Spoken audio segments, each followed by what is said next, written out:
Here's a story. The South surrendered to the North. Robert E. Lee surrendered to Ulysses S. Grant on April 9th, 1865. That surrender happened on a Sunday, April 9th, 1865, Sunday. The following Friday, on April 14th, the president was assassinated. And when Lincoln was killed, that was just a devastating, disorienting disaster for our country. And we had also just been through 4 straight years of staggering, ongoing, rolling disaster in the form of our Civil War. Lincoln was killed the same week that the Civil War ended. 3 million Americans fought each other in that war. Over 600,000 Americans died in that war.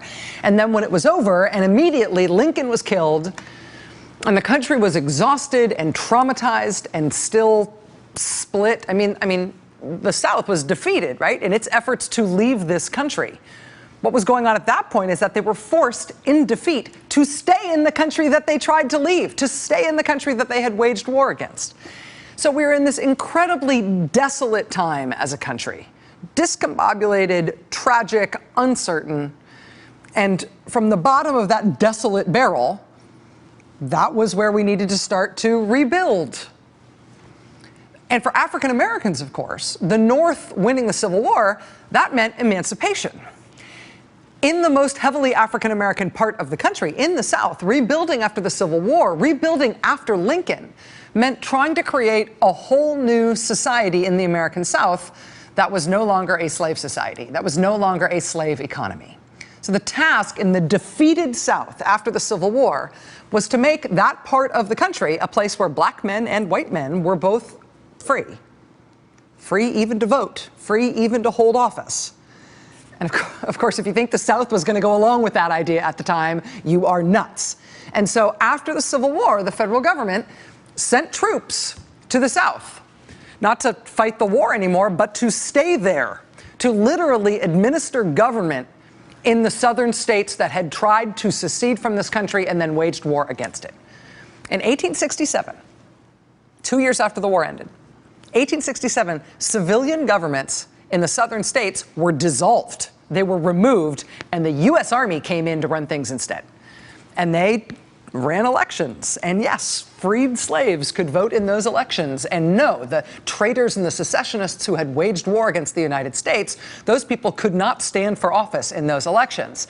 And those elections is why we have all of these very compelling, now hard to contextualize images of elected African-American public officials, of state senators, state legislators, U.S. senators, congressmen, governors, African-American officials at every level of government from the Deep South right after the Civil War. And from that same time, that is also why we've got images of the Ku Klux Klan in full force in the 1870s, right? Fighting it all tooth and nail as a huge, secret, terrorist organization dedicated to reinstating white rule in the states of the Confederacy. That time after the Civil War is just such an incredible, incredible time in American history. It's such a scary, such an interesting time.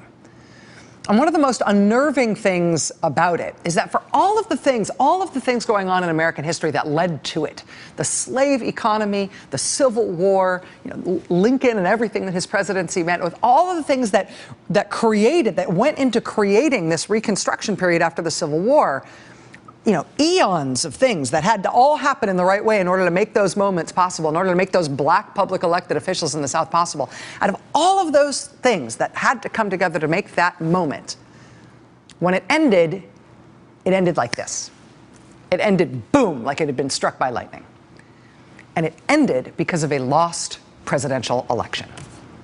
In 1876, it was Republican versus Democrat, just like it is today. But the Republicans then were the party of Lincoln. They were the anti-slavery forces. And in that presidential election in 1876, the Republican Party's candidate lost the election. He lost clearly by 250,000 votes. He lost the popular vote by a lot. That said, we all know that the popular vote is not how you win a presidential election. You win a presidential election through the Electoral College. But here's the thing. In this 1876 election, the Republican candidate lost the popular vote by a ton. Hundreds of thousands of votes. It was about 3 percentage points at the time. Lost the popular vote. He also lost the Electoral College by 19 votes. Kind of.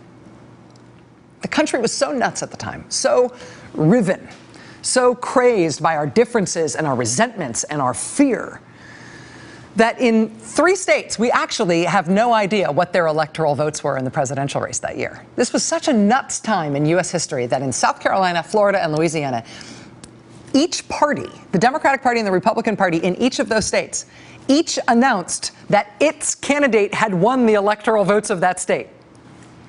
So like when it came time to cast electoral votes in that presidential election, the Republican Party in South Carolina stood up and said, we hereby declare that South Carolina is casting its electoral votes for the Republican.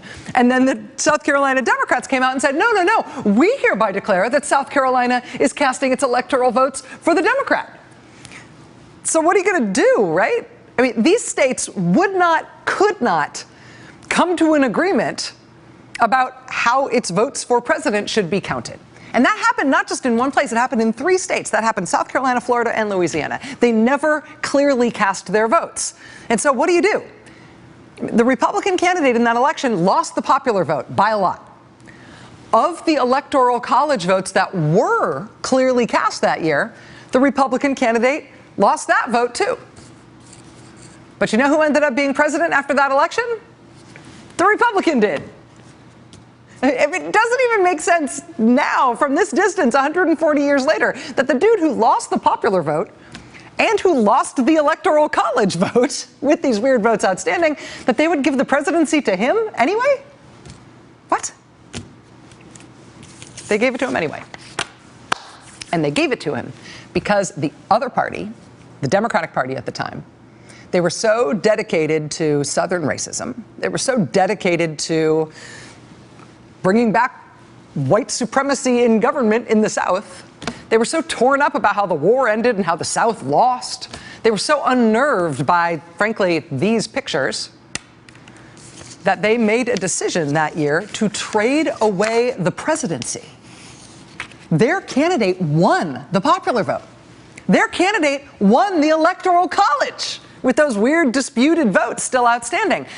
But they nevertheless gave it away. They nevertheless negotiated a compromise in which all of the disputed electoral votes, all the Electoral College votes where it wasn't clear who it should go to, all those disputed Electoral College votes, they made a deal where all of those votes would go to the losing candidate. They would all go to the Republican candidate. And so the Republican candidate would win the presidency. And in exchange, you know what the Democrats would get? They'd get those Yankee troops out of the South. Here, party of Lincoln, sure, you can have the presidency, which you did not win in this election. But in exchange, the Confederacy gets the South back. And that's how Reconstruction was switched off in the South, like somebody taking an axe to a junction box. Reconstruction got traded away. It got traded for the White House.